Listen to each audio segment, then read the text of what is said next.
الحمد للہ وکفا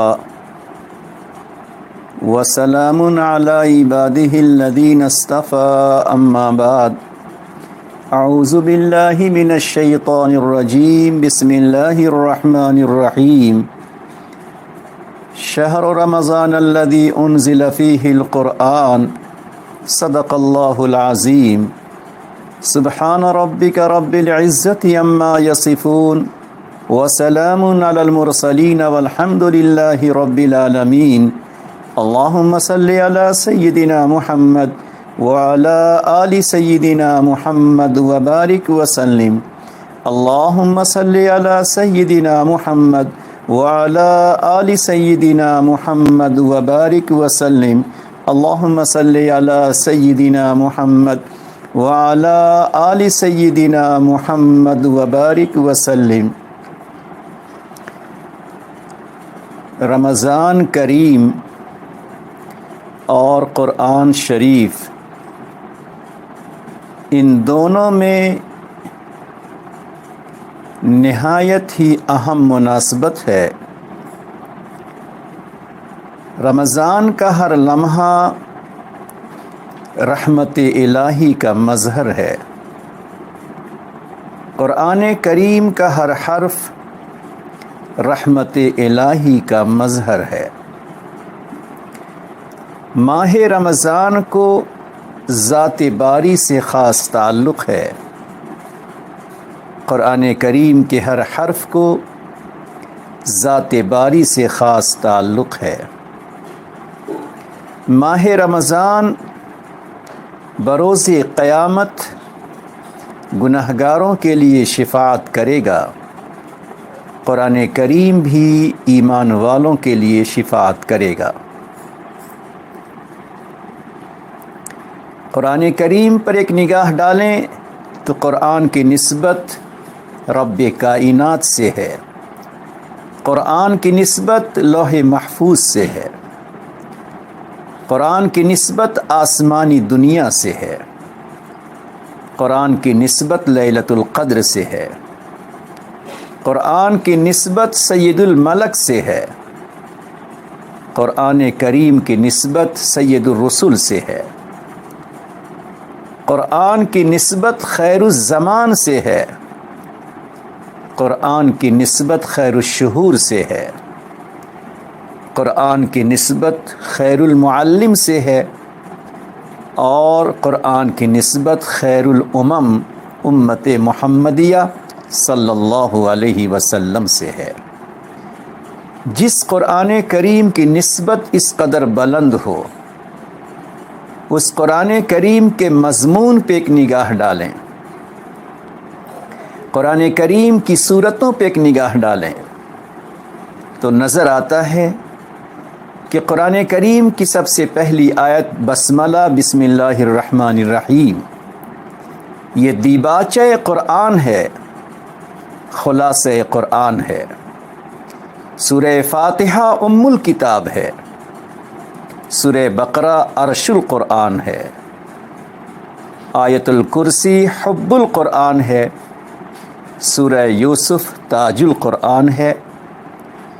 یاسین قلب القرآن ہے۔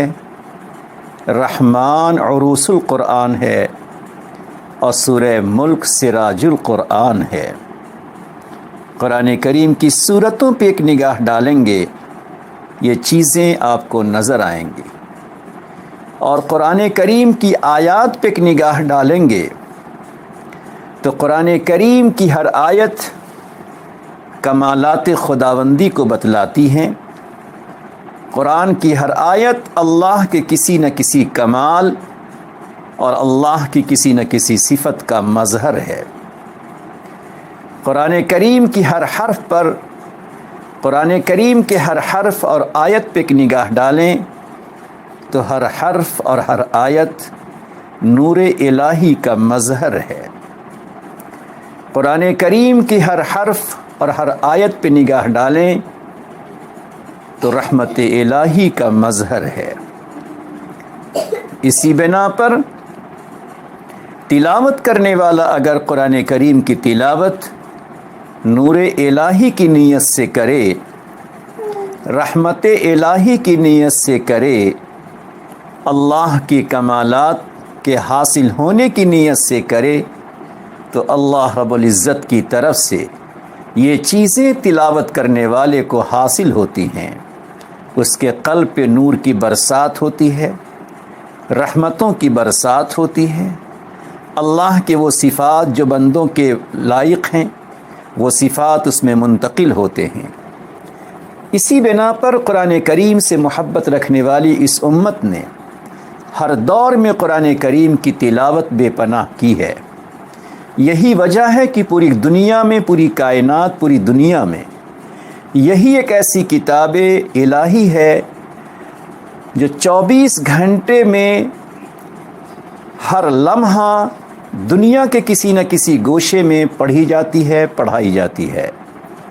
دنیا کا کوئی بھی ایسا گوشہ نہیں ہوگا جو قرآن کی تلاوت سے 24 گھنٹے خالی رہا ہو۔ یہ اس امت کی خصوصیت ہے، یہ قرآن کریم کی برتریت ہے، یہ قرآن کریم کی امتیازی شان ہے کہ اللہ نے ہمیں اور آپ کو ایسا کلام مقدس دیا کہ جو دنیا کے ہر گوشے، ہر حصے میں تلاوت اس کی ہوتی رہتی ہے۔ کوئی حصہ 24 گھنٹے کا، ہفتے کا، مہینے کا، سال کا کوئی ایسا حصہ خالی نہیں رہتا جس میں قرآن سے محبت رکھنے والے لوگ قرآن کی تلاوت نہ کرتے ہوں۔ بلکہ ایک عجیب بات میں آپ کو سناؤں کہ 10ویں صدی ہجری میں ترکی کے بادشاہ سلطان سلیم،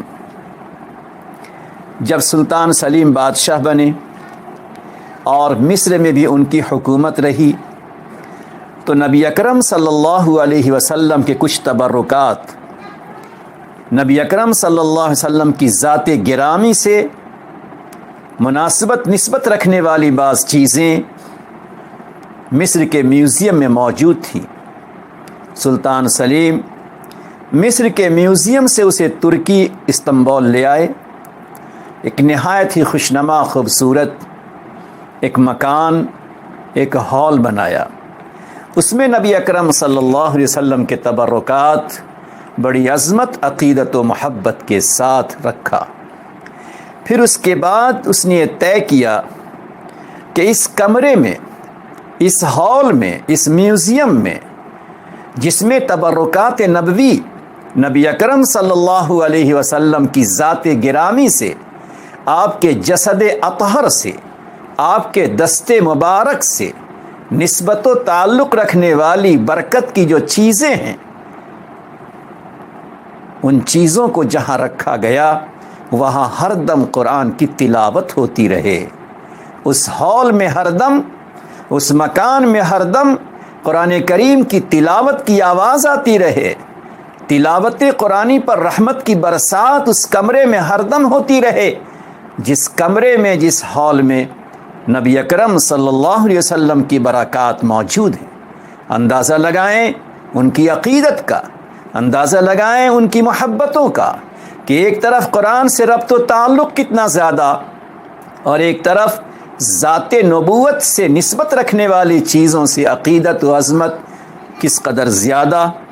چنانچہ ان کے اس جذبے کو دیکھیں کہ اللہ رب العزت نے ان کے اس جذبے کی کیا قدر فرمائی کہ ان کے بعد بھی یہ سلسلہ چلتا رہا، یہاں تک کہ 400 سال جو ترکی حکومت خلافت عثمانیہ چلتی رہی، 400 سال تک اس کمرے میں قرآن کریم کی تلاوت کا سلسلہ جاری رہا۔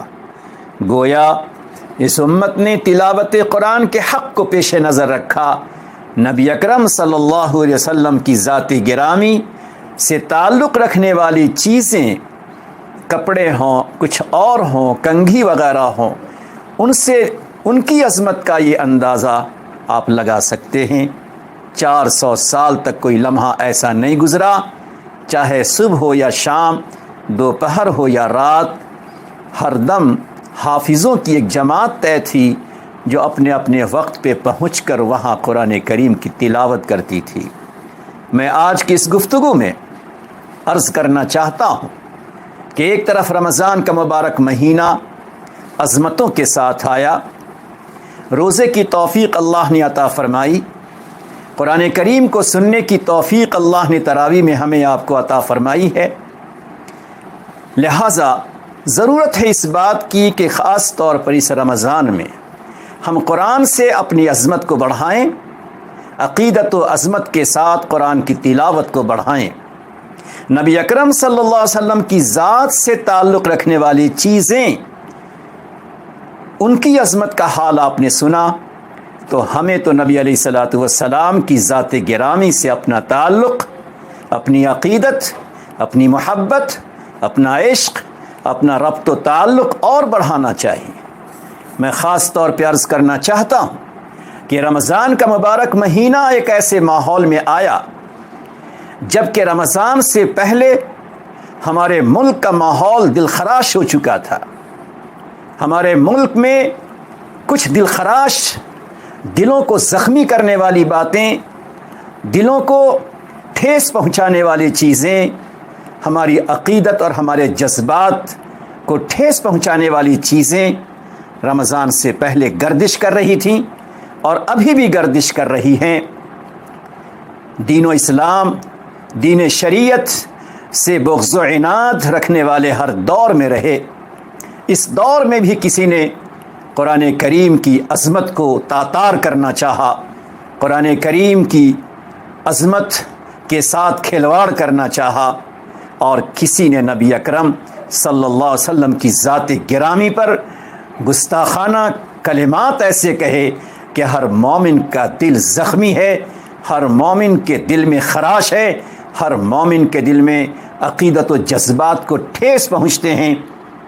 ایسے ماحول میں ہر مومن، ہر خواتین، ہر گھر میں رہنے والی ماں بہنیں، کم سے کم ہمارا درجہ کیا ہے، کم سے کم ہمارا تقاضا کیا ہے کہ اس رمضان اپنے تعلق کو بڑھا دیں۔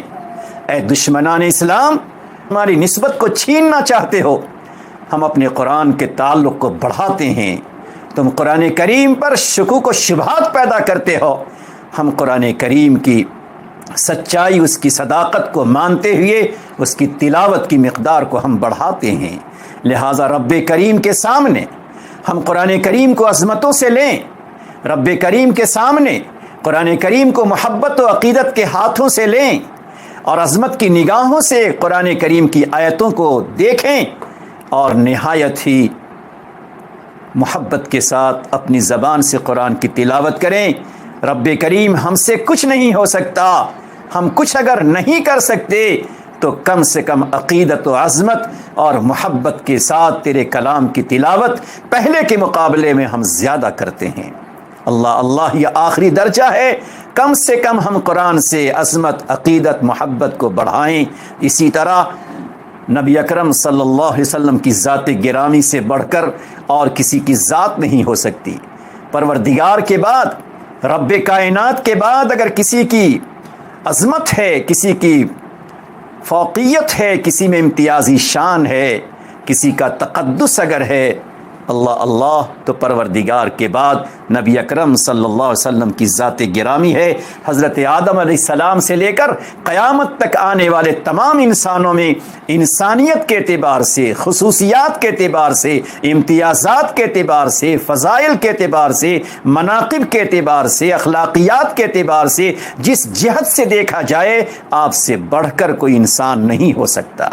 اگر کوئی دریدہ دہن، اگر کوئی دشمن اگر آپ کی ذات پہ انگلی اٹھاتا ہے، اس سے آپ کی ذات گرامی پہ کوئی اثر تو نہیں پڑتا، لیکن ہم ایمان والوں کے دل ضرور خراش، ہم ایمان والوں کے دل ضرور چکنا چور ہوتے ہیں، دل زخمی ہوتا ہے، اور عقیدت و محبت کا تقاضا بھی یہی ہے۔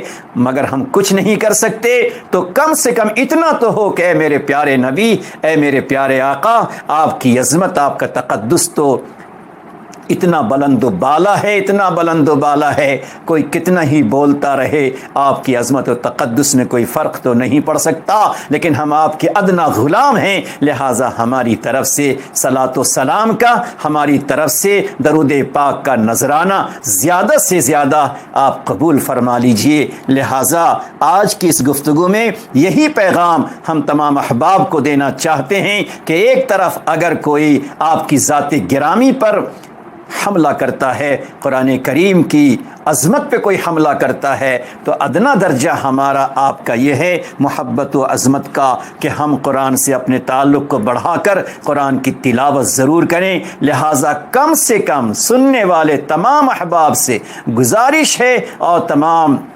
بہنوں اور خواتین سے گزارش ہے کہ کم سے کم 3 پارے کی تلاوت ضرور کیجیے، اور دن میں آپ تلاوت کرتے ہیں، خواتین کرتی ہیں، تو کم سے کم رات میں 1 پارہ آدھا پارہ نہ ہو سکے تو کم سے کم 1 رکوع بھی رات میں ضرور تلاوت کیجیے، تاکہ آپ کی تلاوت کا تعلق رات سے بھی ہو جائے، آپ کی تلاوت کا تعلق سحر کے وقت سے بھی ہو جائے۔